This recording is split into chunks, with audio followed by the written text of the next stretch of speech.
Morning, and what a pleasure it is to be joining this conference, regrettably from afar. I really wish I were in the room. Um, Good morning from Ottawa, Canada, where it is early but not yet bright. And as is customary here, I just want to begin with a brief land acknowledgement. I am in the national capital of Ottawa. This is traditional and unceded territory of our Algonquin Anishinaabe people who've been stewards of the lands and the waterways.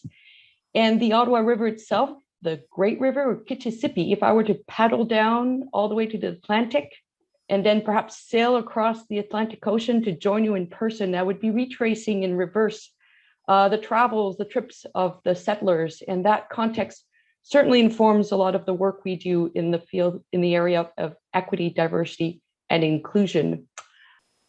I hope that's what you see. Diversity intervention funding, a Canadian perspective. Admittedly, this is a very partial and succinct perspective of some of the activities that are taking place here in Canada.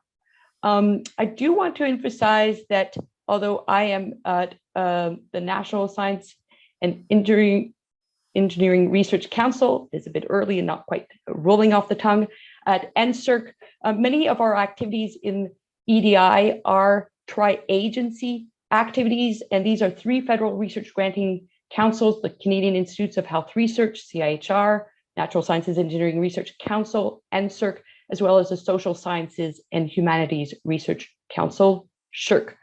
This work is also under the oversight or coordination of a committee, the Canada Research Coordinating Committee. So I will try to give this a little bit of background. I will present to you highlights of a tri-agency EDI action plan. I'll speak of some of the tools in our toolbox in terms of funding opportunities to advance our EDI work. And I'll certainly highlight what has been leading us in these efforts, and that is the Canada Research Shares program. So what do we mean by equity, diversity, inclusion in the context of the research? Certainly in terms of fairness of allocation of resources, fairness in the decision-making, measures that eliminate inequities and systemic barriers in the ecosystem, recognizing the diversity of knowledge, worldviews, experiences, and contributions, and very much deliberate and intentional inclusion of underrepresented groups. I want to emphasize that our approach has been very broad beyond matters of gender. And so we have been focusing on 5 different groups: women, Indigenous peoples, persons with disabilities, members of visible minorities or racialized groups, as well as members of the LGBTQ2+ communities. 4 of those groups were designated under a federal piece of legislation on employment equity. That legislation is currently under review, and we have good reasons to think that members of LGBTQ+ will be part of that legislative framework related specifically to employment equity, but which has sort of been the foundation of our thinking in the context of funding research. The other sort of preliminary remark to make is to emphasize how much our EDI work is anchored in our notion of research excellence. And I'll just read it here, that achieving a more equitable, diverse, and inclusive Canadian research enterprise is essential to creating the excellent, innovative, and impactful research necessary to advance knowledge and understanding and to respond to local, national, and global challenges. So that is sort of the underpinning of our EDI efforts. So as I said, tools in the toolbox, the Canada Research Shares program very much has been leading our efforts. More recently, a funding opportunity called New Frontiers in Research Fund, which is administered by the 3 agencies and therefore across all disciplines. I'll speak of institutional capacity building grants. I will say very little about the Dimensions program since you will be hearing more about it in the next panel. And I will just finish with a NSERC specific program, Chairs for Women in Science Engineering, which is presently undergoing some evolution. But first, let me just say a word about the Tri-Agency EDI Action Plan, established in 2018, is to span until 2025. So that gives us a good amount of time to really try and advance these ambitious goals. The first objective, to attain fair access to tri-agency research support, is intended to cover many different areas, quite comprehensive, but it all begins with obtaining comprehensive data from self-identification questionnaires that all applicants and co-applicants are now required to answer as they submit their applications. For each of the groups that we ask people to self-identify, there's the option to not provide an answer, but it is nevertheless a questionnaire that is presented to all applicants and co-applicants. So like never before, we can really now see what the makeup of our overall Canadian research community looks like, but we can also see from each agency's perspective what each of these research communities in natural sciences, engineering, social sciences, humanities, and health sciences, the differences in the makeup of those respective communities, and where are the different gaps in representation across these different communities. And it isn't the same across these fields. We also, through a gender-based analysis plus lens, want to look at all our policies, plans, programs, processes to make sure that they're equitable and inclusive. We want to make sure that there is greater diversity in terms of membership of our evaluation or peer review committees, as well as our advisory and governance boards. And as I was alluding to by reading out the EDI statement, that EDI considerations be integral to the criteria used to assess research excellence in terms of researchers, research design, practices, and approaches to team-based research and training. Regarding this first objective, we want to see application rates from the different underrepresented groups. We want to look at their award rates or success rates and try and make sure that there's parity there. And that would sort of indicate perhaps to us where are some of the barriers or inequities. The second objective is to influence the research ecosystem in terms of ensuring equitable participation. Here we want to drive systemic change into the research culture and bring about representation in the research ecosystem that is representative of the Canadian population. So looking at the proportion of those who are teachers and researchers and how it compares to the Canadian census, most recently of 2016, and similarly with the proportion of students enrolled in post-secondary institutions. And I can assure you that the representation of students actually is much closer to Canadian population. And as we've referred to leaky pipelines, that is not quite the case with those who continue on their academic careers to become researchers, educators.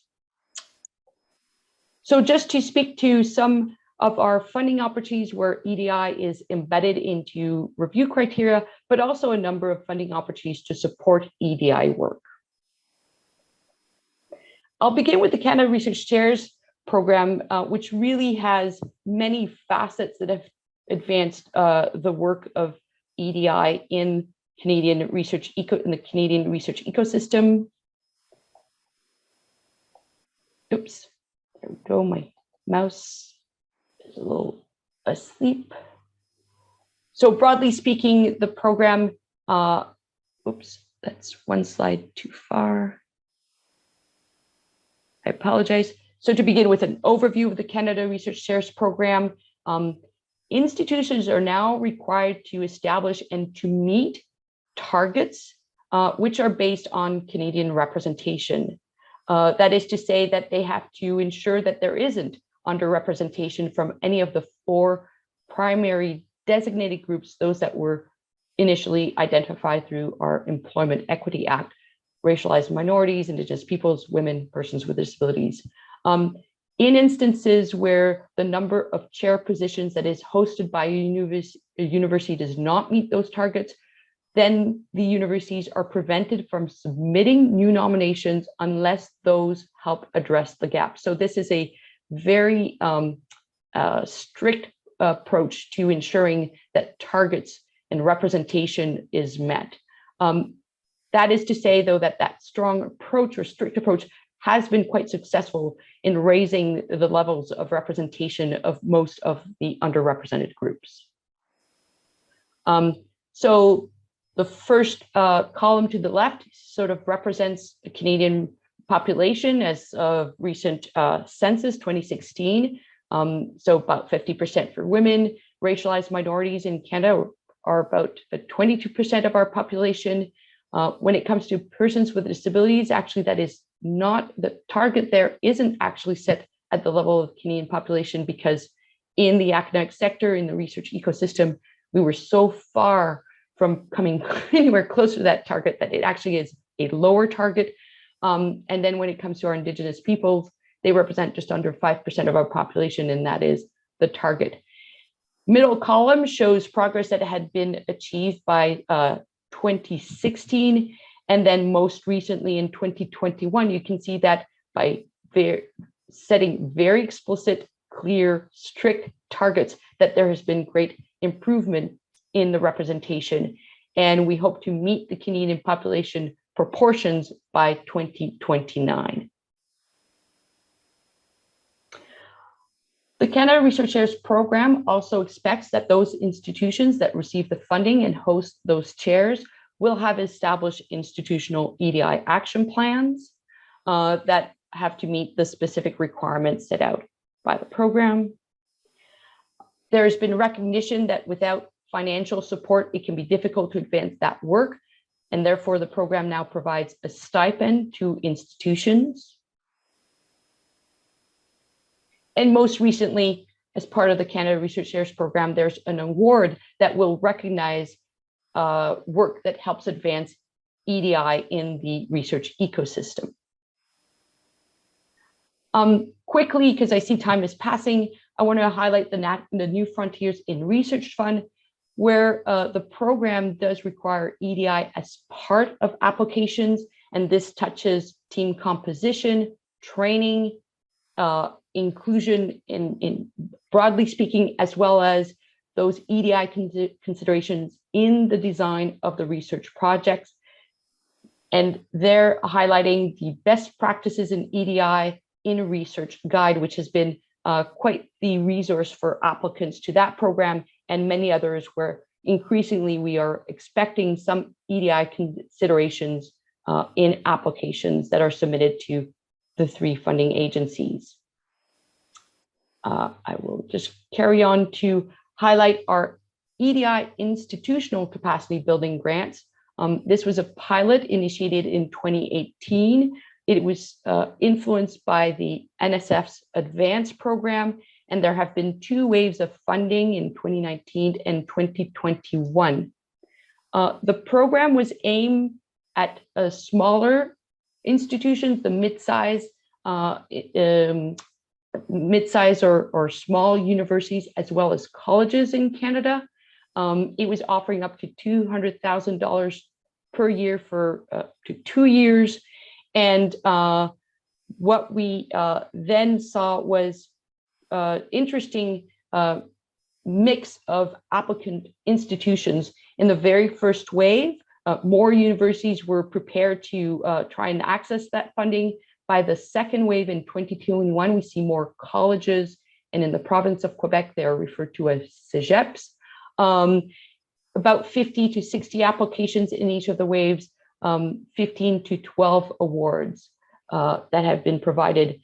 And we are already hearing back from the institutions that have received this institutional capacity building grant, how it can really help advance their work. Just a 1-slide summary of the dimensions. We have sort of decoupled the element of charter endorsements and the recognition program itself.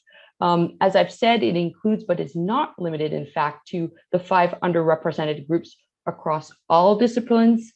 It is voluntary. This does not have any funding attached to it. In terms of endorsements of our charter, at this point, we are at 140 different institutions, colleges, universities, and other research-related institutions that have been endorsing the charter. And we had a call for institutions that wanted to be participants in the co-development.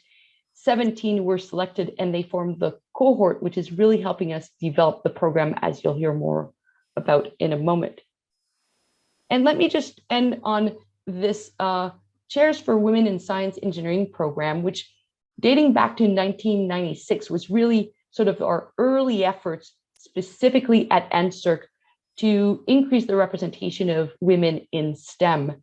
And whereas in the past, we sort of wanted to focus our efforts on this particular population, we now have recognized, as we've done an evaluation of this program and how it is situated relative to the other tools in the other tools in the toolbox, that it too probably needs to set its sights on all underrepresented groups rather than focusing only on women in science and engineering. So we're discussing right now the evolution of this program, recognizing how in a span of decades, the field has really extended and the support is needed for other underrepresented groups, although the work hasn't been completed yet to ensure that there is parity of women in the academic sector. So that, as I said, is an overview of many different approaches that we take to support EDI work directly and indirectly in the research ecosystem.